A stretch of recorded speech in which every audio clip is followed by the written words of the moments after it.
গল্পটা তোমাদেরই মতো একটা ছোট্ট মিষ্টি মেয়ে ইমলিকে নিয়ে। পাহাড়ি এলাকার ছোট্ট একটা গ্রামে সে তার মা ও ঠাম্মার সাথে থাকতো। খুবই চঞ্চল ও হাসি খুশি স্বভাবের ছিল। इमली बेटी, कहाँ जा रही हो? मौसी, मैं दादी की मदद करने जा रही हूँ। ठीक है, जाओ जाओ। चलती हूँ मौसी। तारा भुट्टा बिक्री करे जीविका निर्वाह करतो। लो साबजी। চারিদিক পাহাড় ঘেরা সুন্দর একটা সরোবরের ধারে তাদের ভুট্টা গাছের ক্ষেত ছিল। ইমলির পরিবারের বেশ ভালোভাবেই দিন কাটছিল, কিন্তু হঠাৎ একদিন এক ঘটনা ঘটল।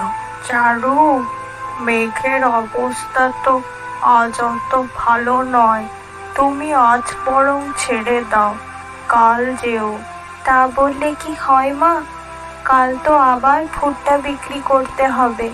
হ্যাঁ, কিন্তু তুমি চিন্তা করো না মা, আমার কিচ্ছু হবে না, আমি ঠিক চলে আসব।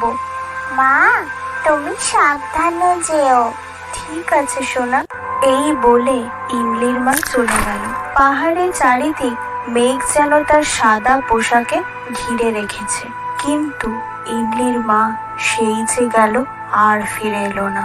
দেখতে দেখতে দুপুর গড়িয়ে বিকেল ও বিকেল গড়িয়ে রাত হয়ে গেল, তবু সে ফিরে এলো না। ঠাম্মা, ও ঠাম্মা, মা কখন আসবে গো? হ্যাঁ রে, তাই তো, তুই কোনো চিন্তা করিস না, চারু ঠিক ফিরে আসবে। এইভাবে অপেক্ষা করতে করতে বেশ কতগুলো দিন কেটে গেল, তাও ইমলির মায়ের কোনো সন্ধান মিলল না। ইমলি ও তার ঠাম্মা খুব কষ্ট পাচ্ছিল। হে ঈশ্বর, আমার মা কোথায় গেল? তুমি আমার মাকে ফিরিয়ে দাও না।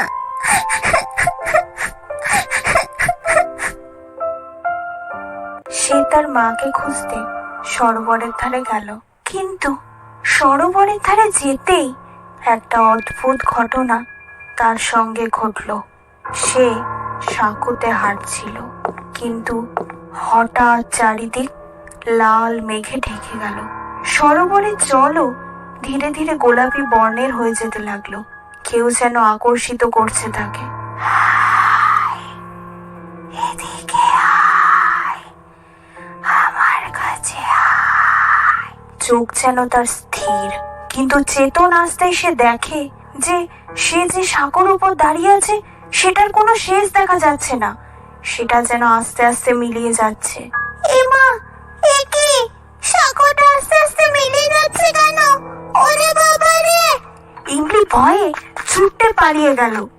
কি হয়েছে ইমলি? তুই অমন হাঁপাচ্ছিস কেন? কি হয়েছে?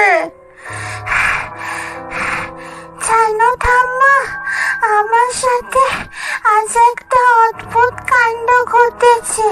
কি কাণ্ড? ইমলি সব ঘটনা তার ঠাম্মাকে খুলে বলল। কি বলছিস? হ্যাঁ ঠাম্মা, সত্যি। ঠিক আছে, চল আমার সাথে। ইমলি ঠাম্মার সাথে আবার সেই সরোবরের ধারে গেল। টলটলে জল যেন কাচের মতো স্বচ্ছ মনে হচ্ছে। তুই যে বললি গোলাপি সরোবর, কই? হ্যাঁ গো ঠাম্মা, আমি দেখেছি। ধুর, ওটা তোর চোখের ভ্রম। না, ওরা ঠিকই দেখেছে। কে কে?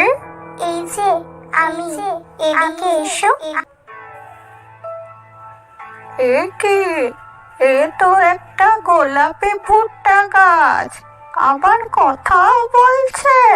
হ্যাঁ, আমি কথা বলতে পারি। ও যা দেখেছে সব ঠিক। এই সরোবর মায়াবী, সবই মাংসাশী গাছের জন্য হয়েছে। মানে? শোনো তাহলে, তোমার মা ভুট্টা তুলে এদিক দিয়েই বাড়ি ফিরছিল, কিন্তু হঠাৎ সেই গাছটাতে সে স্পর্শ করে ফেলে। এই কি, আমি জড়িয়ে যাচ্ছি কেন? কি হচ্ছে? তুই আমার জালে আটকে পড়েছিস, তোর আর দাও, ছেড়ে দাও আমায়। তাহলে আমার মা এখন কোথায়? তোমার মা বুদ্ধি করে এখন গাছের কোটরে লুকিয়ে আছে। তবে তুমি তোমার মাকে দেখতে পাবে না, কারণ ওই মাংসাশী গাছ ওর চারিদিকে নিজের ডালপালা দিয়ে ঘিরে রেখেছে। তাহলে এর উপায়? এর একটাই উপায় আছে, তোমার ওর মূল শিকড়টা উপড়াতে হবে। তার জন্য তোমাকে আমাকেও উপড়ে ফেলতে হবে, কারণ ওর মূল শিকড় আমার সাথে জড়িয়ে আছে। আর একটা কথা, ভুলেও এই গাছটাকে একদম স্পর্শ করবে না। যদি স্পর্শ করো তাহলে তুমিও তোমার মায়ের মতনই বন্দি হয়ে যাবে। তুমি আমাকে উপড়ে দাও তাড়াতাড়ি। কিন্তু তাহলে তুমি তো মারা যাবে। এই মায়াময় বন্দি জীবনের থেকে মৃত্যুই অনেক শ্রেয়। ইমলি ভুট্টা গাছটার কথা মতো তাকে উপড়ে দিল। সঙ্গে সঙ্গে মাংসাশী গাছটাও মরে গেল।